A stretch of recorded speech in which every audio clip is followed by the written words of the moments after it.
And it was a great conference.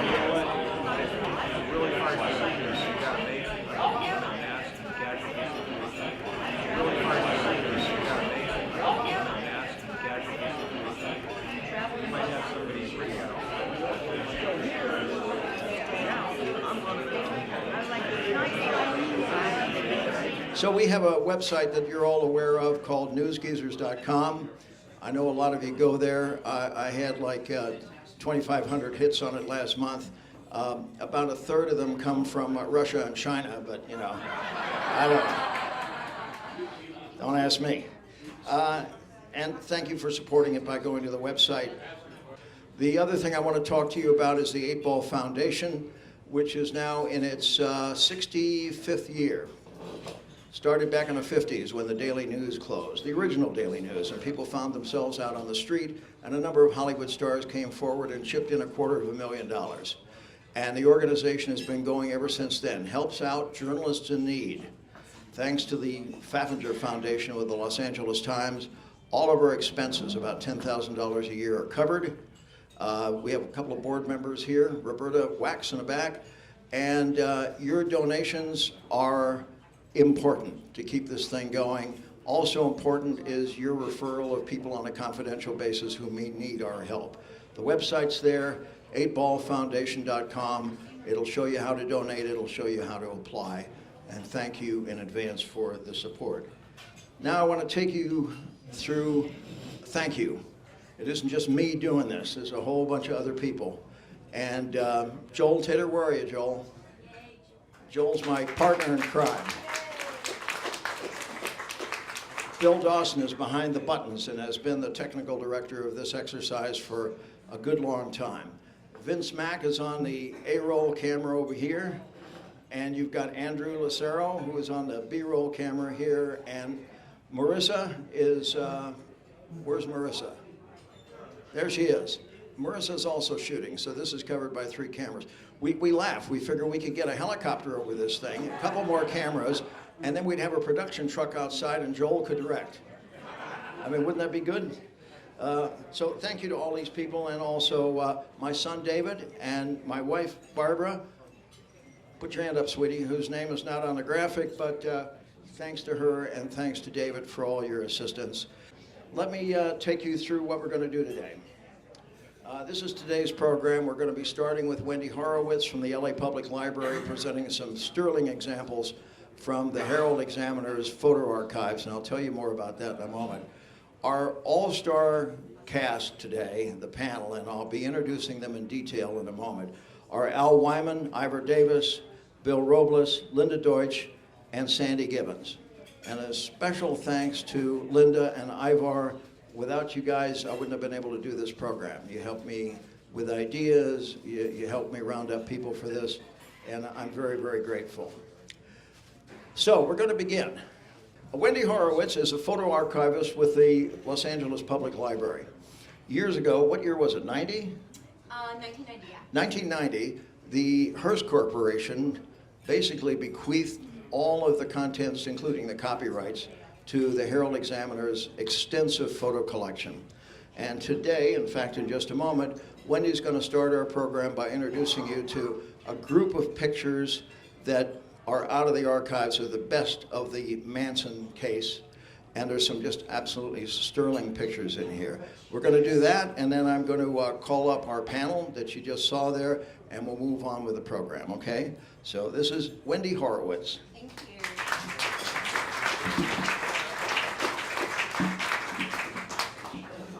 I promised Bob that this would be a 10-minute presentation. I got my cards, but I just quickly want to say it's an honor to be here. I'm a fan of so many people in this room. It's incredible. So thank you very much for inviting me. All right, August 9th, 1969, the police and the coroner are at 10500 Cielo Drive. The car in the foreground still contains the body of 18-year-old Stephen Parent, the first victim of the killings the previous night. This is the view from the gate, which I included so you can see the driveway, which is integral to the story of that night, and also the attention that it got from from spectators, from people flocking to this gate, this very famous gate. Okay, detectives investigate the severed telephone line cut by Tex Watson before his crew entered the house. This is the gun that was used by Tex Watson to shoot Stephen Parent and Jay Sebring. It was thrown from the car as it winded its way from Benedict Canyon to Mulholland, and it was found by a 12-year-old boy, I believe Stephen Weiss, in a ravine behind his house on the Sherman Oaks side of the canyon. Police helicopters combing the Hollywood Hills for bloody clothing and other evidence. August 12th, 1969, just a few days after the killings, first suspect was the sole survivor that night, William Garrettson, who was living in the little apartment over the garage. He was questioned and released shortly thereafter. Another suspect who was questioned and released, Thomas Harrigan. He was at a party the night before, so they were looking for anyone who visited Cielo Drive as a possible suspect, the LAPD. Witold Kok-Zanowski was also questioned extensively. He was a good friend of Wojtek Frykowski. And the case breaks wide open. December 3rd, 1969, Susan Atkins speaks to the grand jury with her public defender, Richard Caballero, which I won't get into, but he was a real piece of work.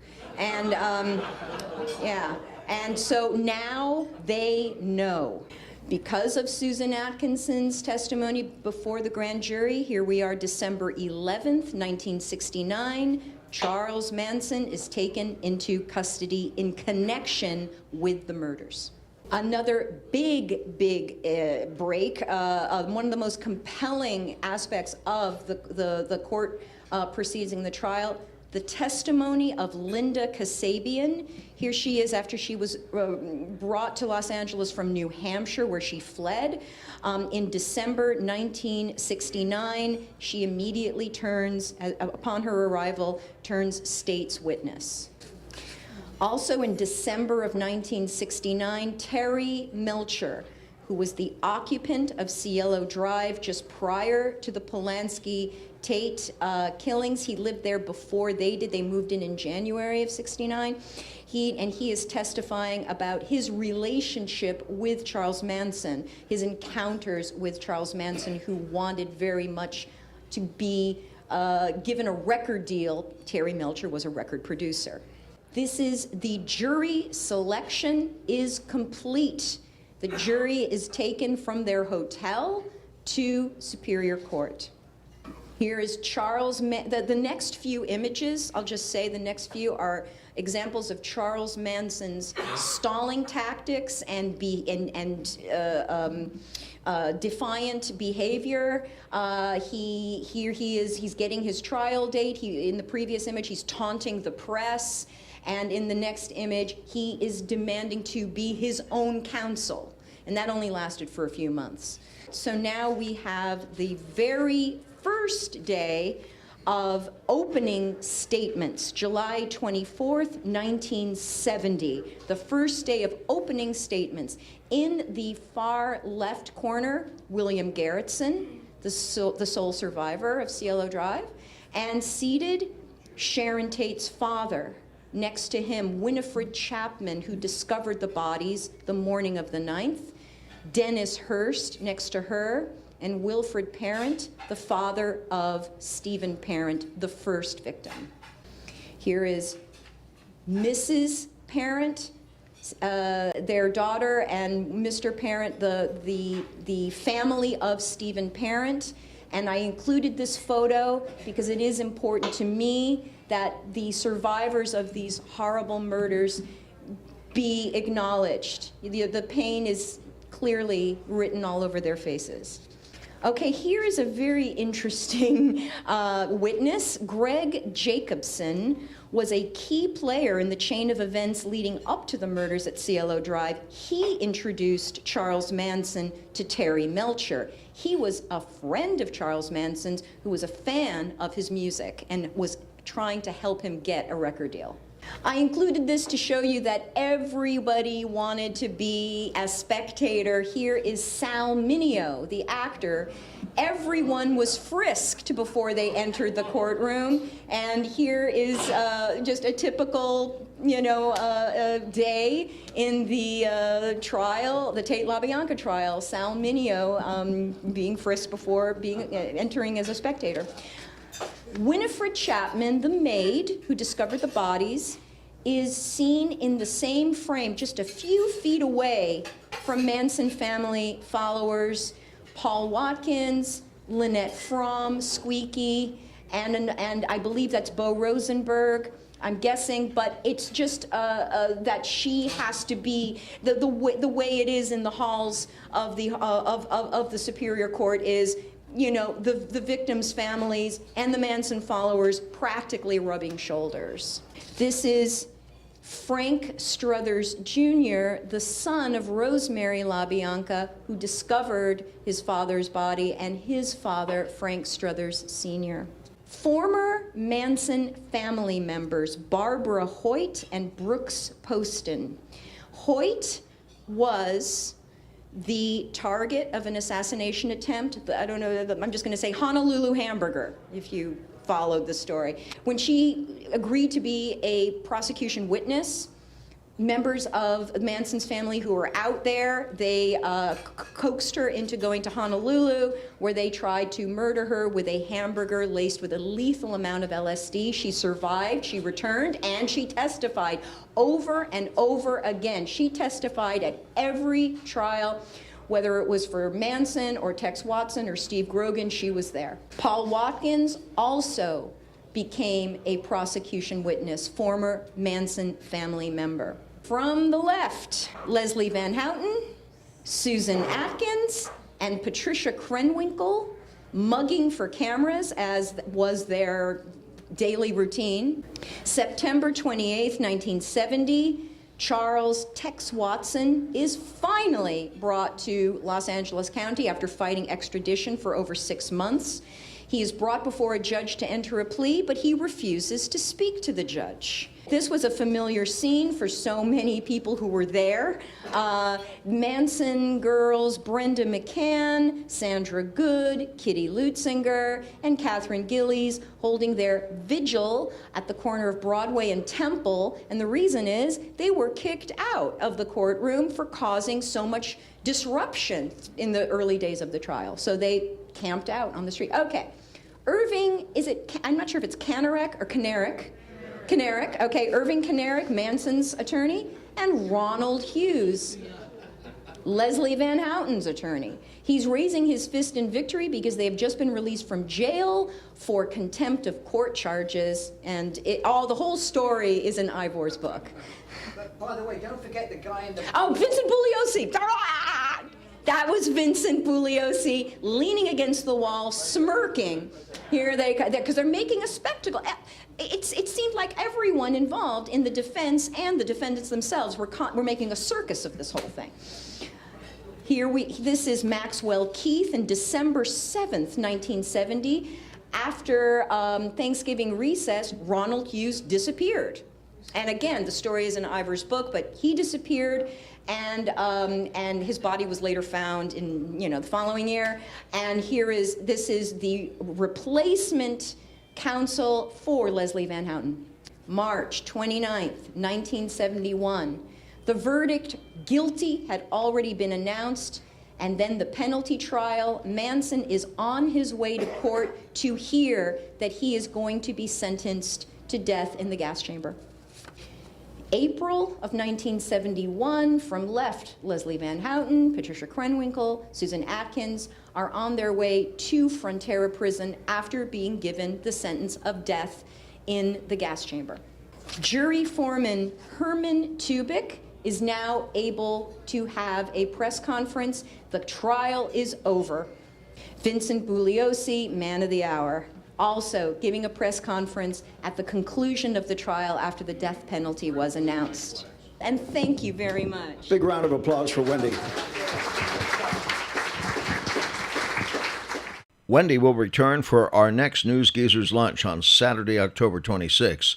to present other images from the Herald Examiner's vast photo collection chronicling Los Angeles over the decades. Again, that's Saturday, October 26th, back at Victorio's in North Hollywood. And now I want to introduce to you, I'm going to call them up one by one, the fantastic panel that we have here. And you're welcome to give them a round of applause as they each come up. And I'd like to start with Al Wyman, please.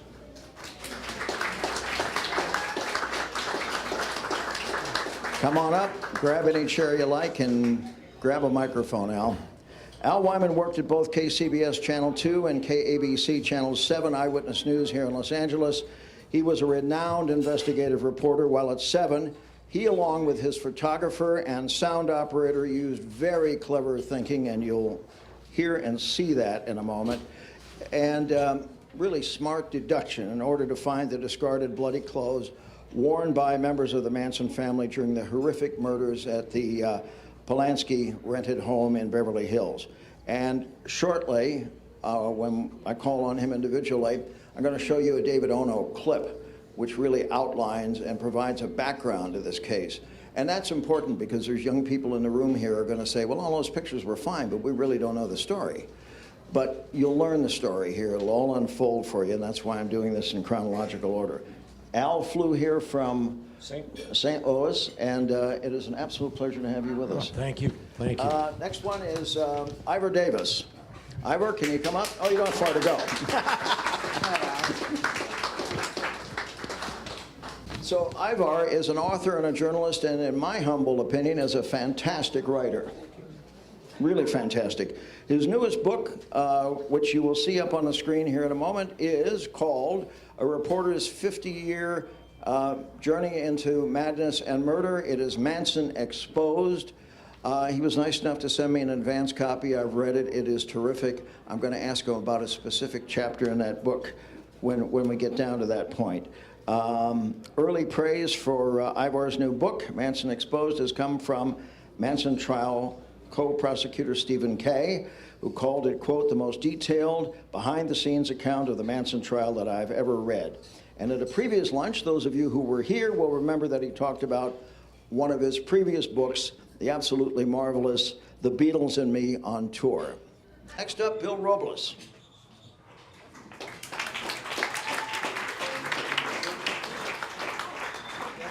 Bill is one of the most talented and accomplished trial artists in the nation and probably the world. Bill's drawings from the Manson trial are really an astounding record of a trial which was not televised and had limited photo accessibility. In a moment, Bill will be displaying 14 of his amazing works of art from the trial. He is unique in the world for the style, grace, and deadline execution that he brings to every case that he covers. The Manson trial launched his career, and he went on to dozens of history-making trials. And Bill has his book on sale. It is called The Illustrated Courtroom, 50 Years of Courtroom Art, and it is for sale. Can I give? No, Bill has a few copies of it here, and I'm sure he'd autograph it too.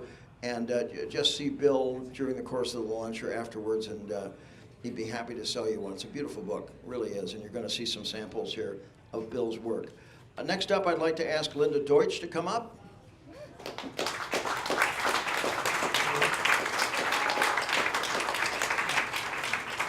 Linda's long career as a trial reporter with the Associated Press was launched with the Manson case. She was on the story from day one of the killing, stayed with it through trials, parole hearings, and the deaths of Manson and other cast members of this real-life drama. Linda spent 48 years with the AP, covering dozens of high-profile trials. You've all read and appreciated her work. She's now retired, but you'd hardly know it. She is called upon by many TV outlets to talk about trials past, including Manson, Simpson, of course, as we talked about at the last session. And she's been visiting Leslie Van Houten in prison, and I will tell you a lot more about that in a moment. Sandy Gibbons is next.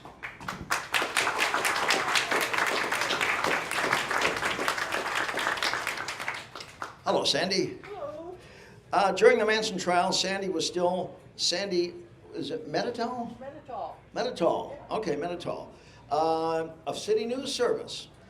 She was a young reporter who were already adept at covering court cases by then. She had been the CNS reporter on the trial of Sirhan Sirhan and, of course, the assassination of RFK. Sandy also has the distinction of having been standing behind Kennedy at the Ambassador Hotel that awful night when he made that speech.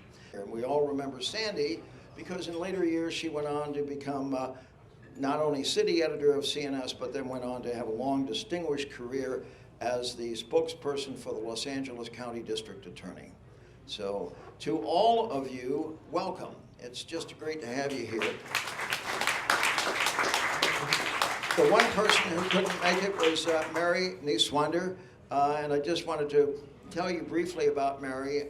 She was unable to be here just because of the distance of travel, but we appreciate that she first agreed to come and then told us she couldn't make it, which is a shame. We miss her. Mary was the only reporter who Manson talked to during the trial. He had her home phone number, and when he called her, small children would summer her with cries of, "Mommy, Charlie's on the phone again." She had many exclusives from her talks with him after retiring from the newspaper business. Mary had a second career, launching and operating an all-news radio station in Palm Springs, and she wrote a book on her many criminal cases, and you'll see it there on the graphic. It is called Assassins, Serial Killers, Cops, Chasing the News in a Skirt and High Heels. And it's still on sale on Amazon. And that is our panel. Round of applause, please.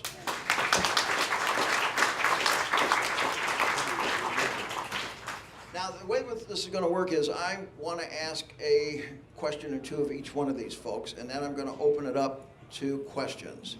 And I know some of you, Kathleen Neumeyer's in the back, worked extensively on this case, and I would love to hear your thoughts and the questions of all of you for either the group or for individuals. We're going to get to that. I'm going to start with Al Wyman. Al's sitting right next to me. Al has in his den this picture that you can see here. Right? It's hanging in your den. Citizen News. Remember the old Hollywood Citizen News? Okay, this was the headline after he beat the police, along with his cameraman and soundman, and found the bloody clothes from the Tate killings. It was 6 months later.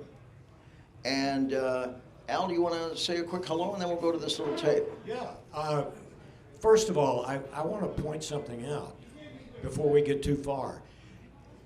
The lead prosecutor was not Vincent Bugliosi. Aaron Stovitz was originally supposed to be the lead prosecutor. Which is in Ivar's book, by the way. And Aaron Stovitz got into trouble because he did an interview with Rolling Stone magazine. I still have a copy of Rolling Stone magazine. And the other thing I'd like to let everybody know on the lighter side is those who went to the victory celebration after Bugliosi's victory in the courtroom, he had a party that night after the verdicts. And playing on the stereo, according to Lieutenant Robert Helder, was his summation speech.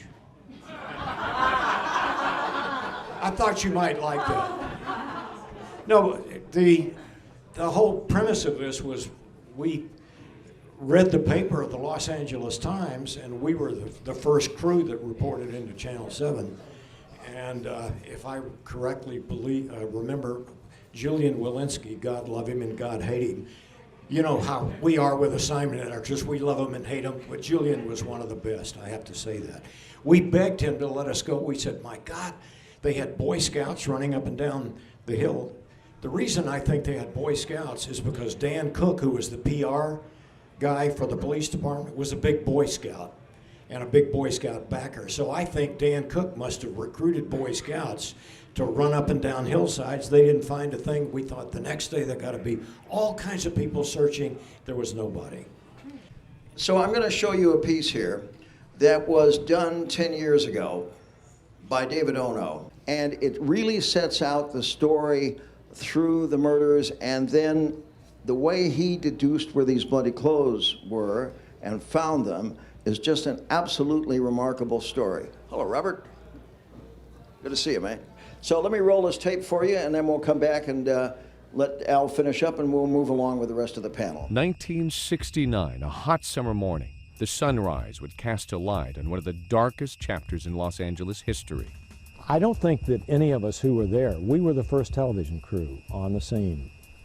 We had no idea what we were walking into. That morning, Al Wyman was an ambitious 29-year-old reporter for ABC 7 Eyewitness News. And we got a call from the assignment desk telling us to go to a house in Beverly Hills at 10050 Cielo Drive. The 40 years have not fogged his memory one bit. As we sit in our studio, he paints a vivid picture with his words.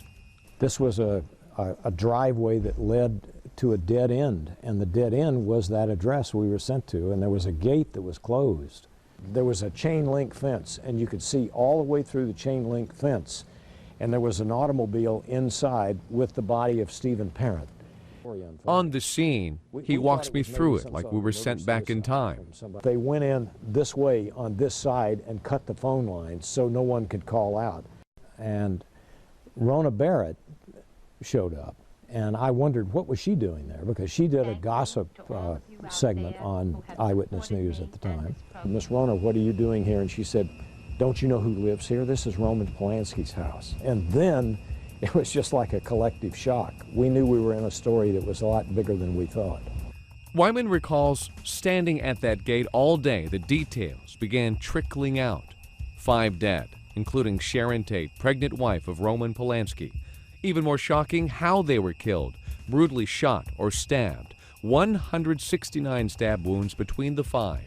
The killers used Tate's blood to write "pig" on the front door, a macabre message that shocked and confused the city. And it wasn't over. The next night in Silver Lake, Rosemary and Lino LaBianca, random, horribly unlucky victims, killed almost the same brutal way. "Death to pigs" written in their blood on the wall, "Helter Skelter" on the refrigerator. And then when all the words came out, or news came out about what was inside, how they were killed, there was an element of fear, yes.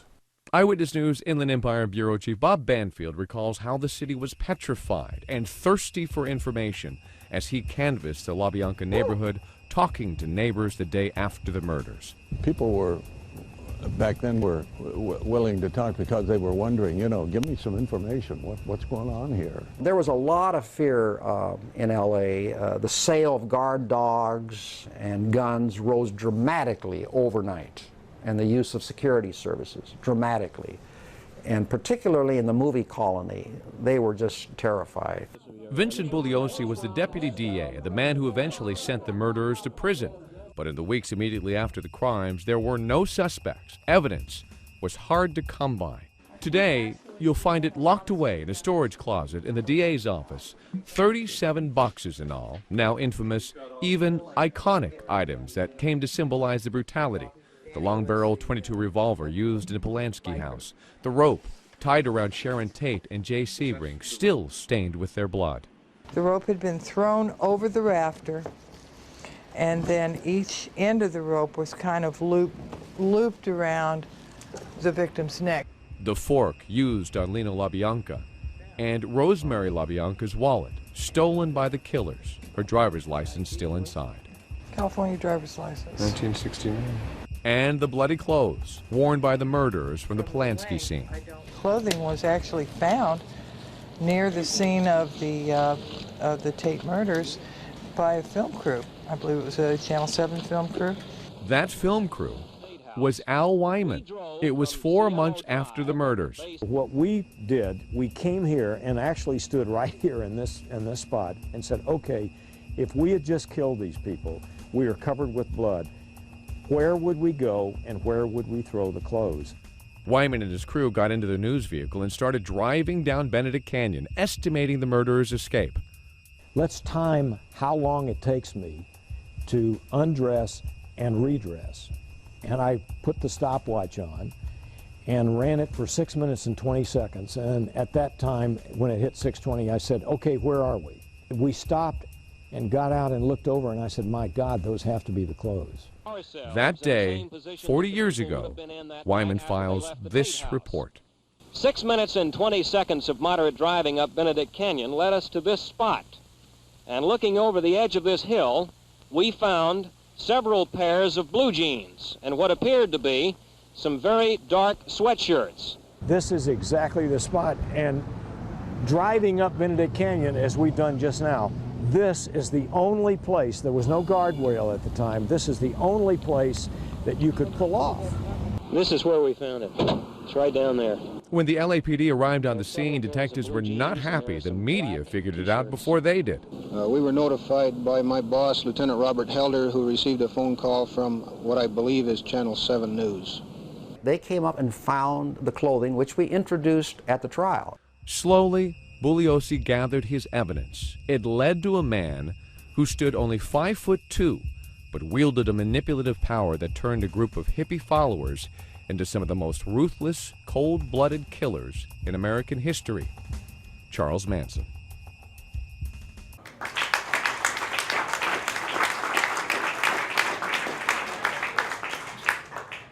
So after the killings, how did you know at that point which direction they were going to drive, or was there only one way to go? If they had turned to the right, you would have been some of the most expensive property, and not to be racist, but a Japanese gardener would have found it the next morning. But they went up and to go back to the Spawn Ranch, and it was common sense. It wasn't genius. But you didn't know they lived at the Spawn Ranch. Well, eventually we found out, but that's why would they go down into Beverly Hills when they would go back to the valley and get away from that?